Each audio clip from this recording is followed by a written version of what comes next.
Gareth Evans is finally back with his next action film titled Havoc. This has been a long in the making film. It feels like it was announced years ago. It's finally here.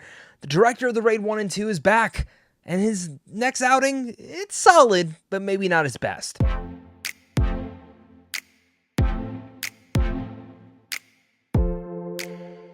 What's going on, buddy? Welcome back to a brand new movie review. Today we're discussing Netflix's Havoc. This, of course, stars Tom Hardy. It's, again, directed and written by Gareth Evans, the director of the Raid 1, 2, and, of course, also Apostle, a very underrated Netflix horror film.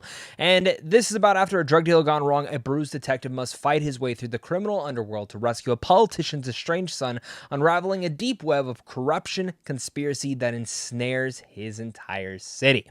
Now, this is from Gareth Evans. If you've never seen the Raid 1 and 2, go watch it. If you've never seen Apostle, I highly recommend it. And Havoc, I've just been out of my mind excited for it. Tom Hardy's one of those actors that when he is in something, I will automatically watch it. When Gareth Evans is going to be directing something, I'm going to be looking forward to it. And action films, I'm very precise on. Usually, I will recommend them just as long as the action is great. You can see everything going on. But you know, sometimes you do need something to gravitate to get you to those action scenes. And I think that's where Havoc kind of falls apart a little bit, in which we'll talk about more in my cons. But overall, I'm excited to talk about this film today, and I'm excited to get your guys' thoughts down below in the comment section. So make sure to leave your thoughts down below, hit that like and subscribe button, and let's dive right into this. So, number one pro I want to give this film is the action. I mean, that is the reason that I went to see this movie. That's the reason I asked for the screener for this movie. And Gareth Evans just knows how to direct the set pieces. And what I really like in his directing career is if you go to the Raid 1 and 2, it's much more hand-to-hand combat, and I like how it's kind of going to that kung fu nature, that over-the-topness, and it all fits for those styles. And again, that over-the-top nature goes to the balls to the wall, and I'm all for it. And I love how Gareth directs those moments. I think he just plays them off in such key pieces. And for me, even when you go to Apostle, it's very much over the top at times with its camera movement and its fluctuations, but in the horror genre.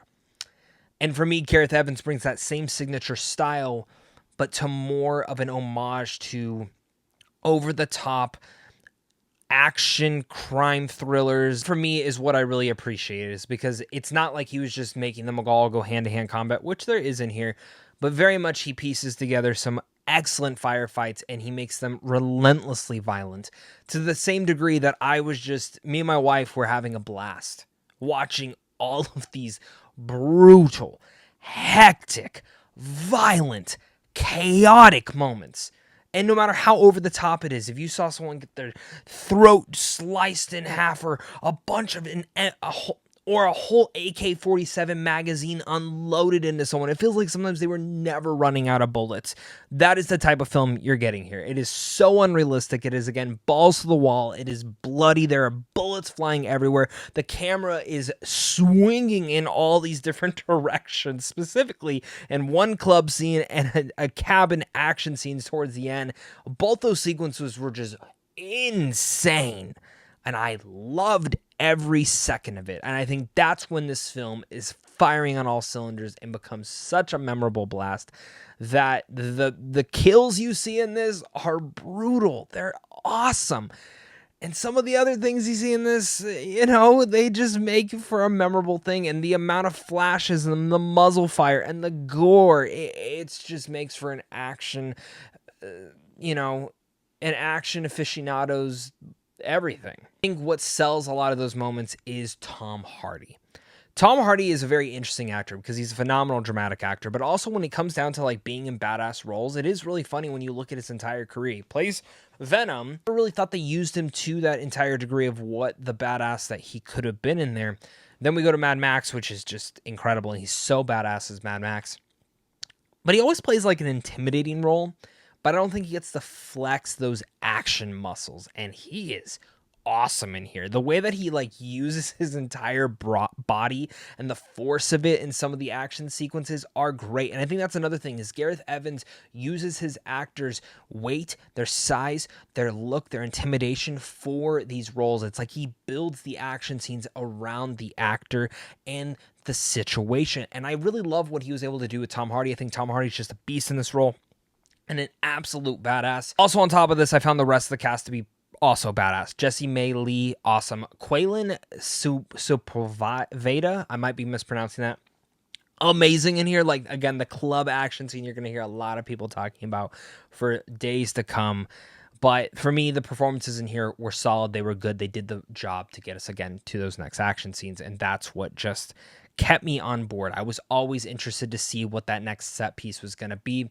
And also the cinematography I found to be quite stunning at times, specifically in how they shoot these moments. Now, weirdly enough, that's actually where I'm going to say that the pros kind of linger and halt. I found the rest of the film to be a little bit of a mixed bag. And for me, as I mentioned off the top, I found Havoc to be a fine film. It's one that I enjoyed, but I don't know if it's one I would like necessarily go back and rewatch too often. I don't even know if I would really go back and rewatch it. I think I would go back and rewatch those action scenes, but the entire film as a whole, I kind of just felt a little too. Not to say it's bad. I just, again, expected a little bit more from it. I don't know if I expected something from the story or just something a little bit different or maybe even a little bit more action. But there was something missing from this film that was not missing for me in Apostle or the Raid 1 or even the Raid 2.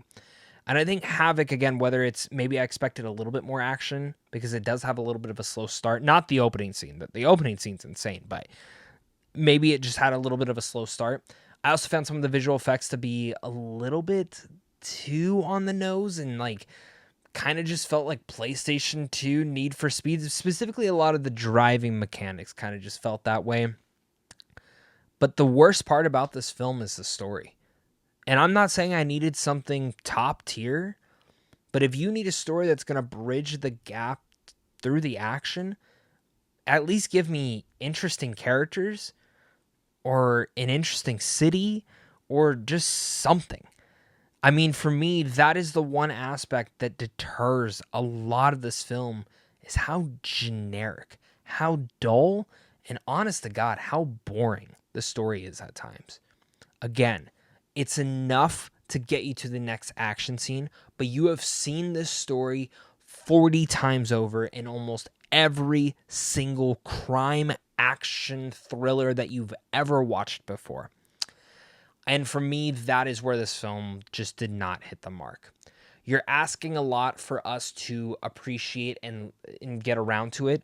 But when I look back at his previous films like The Raid 1 and 2, which have a ton more action, and maybe if you want to judge it by the story, it's not as strong either, but at least there's more frequent action, more frequentness to get us through this.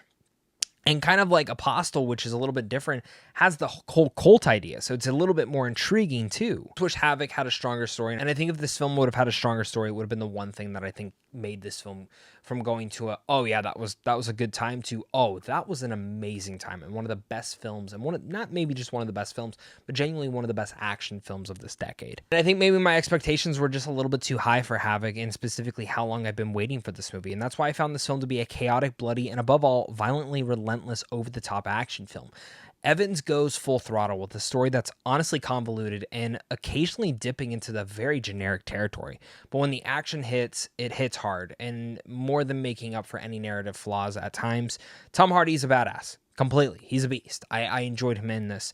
But I do think that the story is the biggest letdown of this entire film. I think some of the visual effects are a little bit messy. And I actually just felt like something was missing from the film, whether it was a little bit more action or maybe just a better overall story to keep me invested. But that's not to say that Havoc isn't a good time. It's not a film that I think you could watch one time and enjoy. And if you have Netflix, you should watch it, especially if you like action movies. Just don't care too much about the script itself or the story or anything to that pertain. So all that said, I'm going to give Havoc a C+. Thank you so much again, guys, for watching this. Make sure to hit that like and subscribe button, comment down below your guys' thoughts. Am I a little bit disappointed in Havoc? Yes, slightly. But I also think this is a solid time that I enjoyed. I don't know. Maybe you guys have felt that way too, where you've enjoyed a movie, but you felt disappointed by it at the same time. That's kind of how I'm feeling. Thank you so much again for watching this. And of course, until next time, stay classy.